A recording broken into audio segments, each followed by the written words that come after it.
First of all, I would like to congratulate the Boston Celtics and their tremendous organization.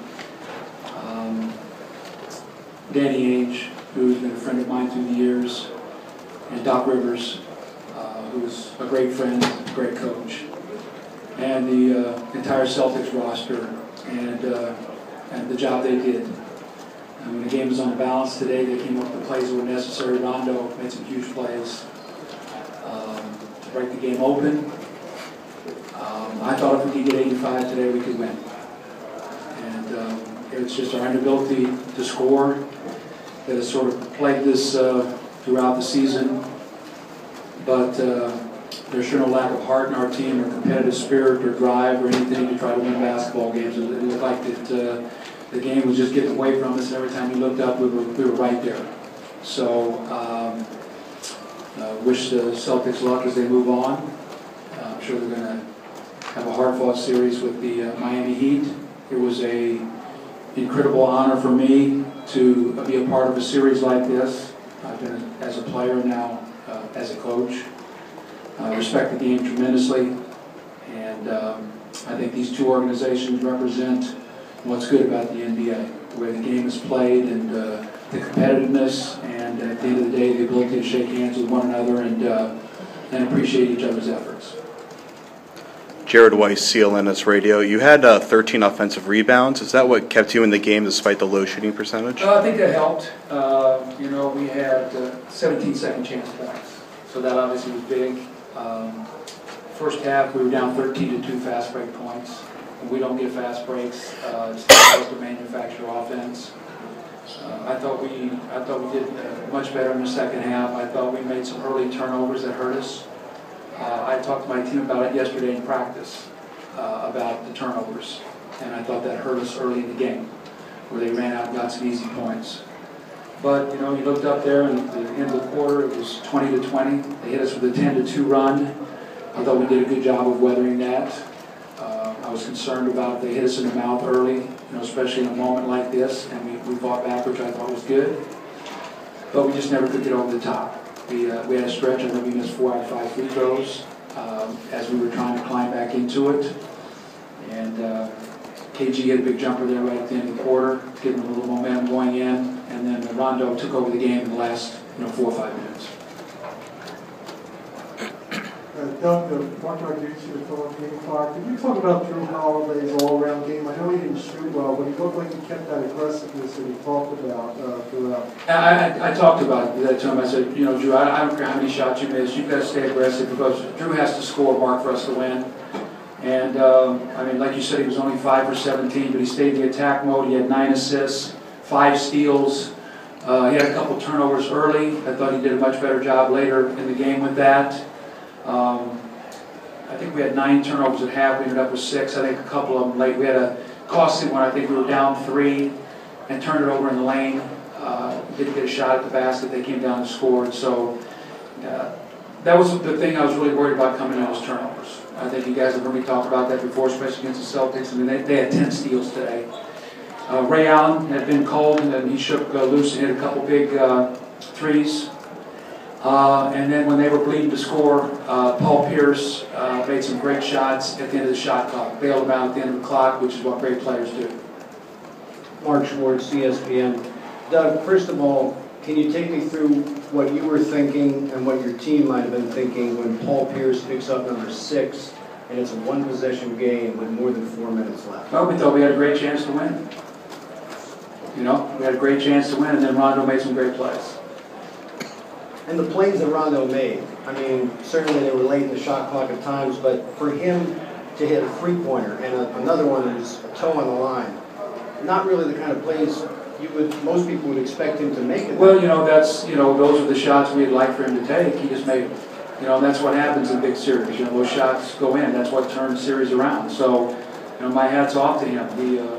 He had, the big shots like you talked about, but he's not afraid to take them. That's what you have to do in this league. You can't be worried about whether or not you're going to make or miss or what the consequences are.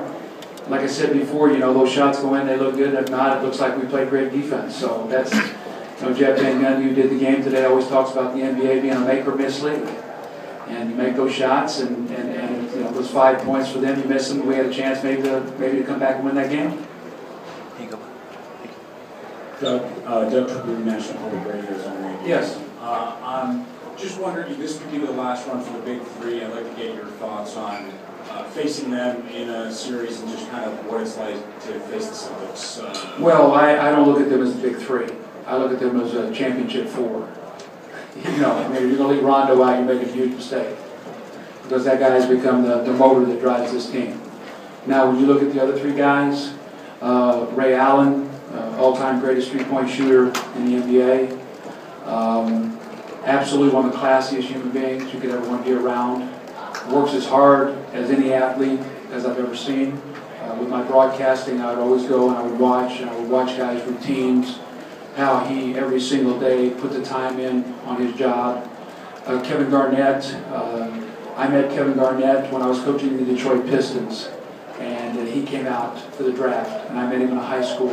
I met him in a hotel room, and walked away saying this kid's special. And I know all the years that he put in Minnesota, and for him to come over here and get a chance to be with a champion is fabulous. I look at a guy like Paul Pierce, and he's going to go down arguably as the greatest scorer in Celtic history. Is he not there yet? Or if he's not, he's probably going to do that. But what I think about is I think about how organizations change and how quickly they change. They lost 18 in a row for 1 year. 18. And they were disappointed because they didn't get the first or second lottery ball. And to make a deal to get Ray Allen, they wanted to get Kevin Garnett first. He didn't want to come here initially because he didn't think they had enough. So they make a deal to get Ray, then they get Kevin, but more importantly, the sacrifice of those three guys, each giving up a little bit of themselves so they could be a championship team. And I remember talking to Doc Rivers about it when it happened. And he said it was the right time for them to be able to do something like that because they had all been in the league long enough to sacrifice individual stuff for team stuff. And so my hat's off to them. They're wonderful people. They're champions as athletes. And they represent the NBA the way it should be represented. Hey, Doug. Yes. You talk about Ray Allen and how great of a three-point shooter he's been, yet because of his struggles, probably because of the injury, you stayed off of him quite a bit in this series, especially towards the end. When he drained those two big threes there, was it kind of... Well, we didn't stay off of him. I mean, if he got daylight, that it wasn't because we were going to give him daylight. We just started playing him a little differently. I mean, we never want to give Ray Allen a clean look at a three. So, I mean, you know a guy, if he's going to, the one thing about great shooters is they're going to keep shooting. And he knocked down those two that gave us some distance in the game.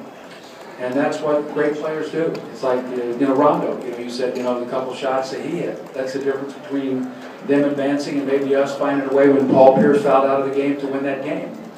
So, Ray has been a guy that I admire just the way he works. I was a little disappointed because Reggie Miller's like a son to me, so when you passed Reggie, I was a little disappointed for a day, but I can't be upset with Ray for that. We have time for a couple more. Doug, you shoot 41 or 41 and change in this series, so you didn't have much margin for error. I mean, is the frustrating part when you go over this going to be the fact that the looks that they got at the end, you were probably okay with? Yeah, I mean, maybe one or so, Bob, but we struggle to score, man. I sit over there on the bench, and you don't know how I agonize about what I can do to help get us a basket, and we're fighting and we're clawing, we're staying in the games, and then we finally get to the line, we walk up the line and it's like 4 or 5 free throws, so you get a chance to make some free throws, and it's just been a nightmare for us to try to score. And you look at this, I mean, we shoot 35%, 27% from three, missed 6 free throws, had 15 turnovers, and with 4 minutes to go, it's a 1-point game. I mean, figure it out. And that's why I told our guys after the game, it's because of our competitive heart and our spirit. They had us down on 11, looks like they were going to knock us out, and I looked up and it was tied, or we were down 1. And we just kept coming. So I hope our guys are going to grow from that. Bob, we know we have to grow as a team. We have to add some more pieces. We know that. Josh Harris is totally committed to that. A day like today, I always tell our players to make sure you look around that locker room and look at your teammates. You'll be forever bonded, but this team will not be the same team next year, and that's the nature of sports. One more. Which of your young guys do you think benefited the most from this playoff experience, and in which ways?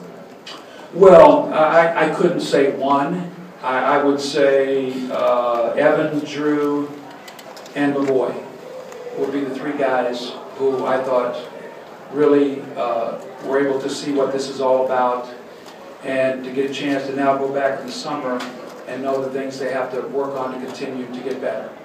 And so I think Lavoie did a great job in this series. When he was matched up against KG, made him work very, very hard. I thought Drew had some great moments in this series. I thought Evan did. But they all can grow. And that's why we have the exit interviews tomorrow. We'll lay out a game plan. And for those young players, because they have to be the core, the nucleus of the youth that we're building with. That's our future. Thank you very much, guys. Thanks everybody. And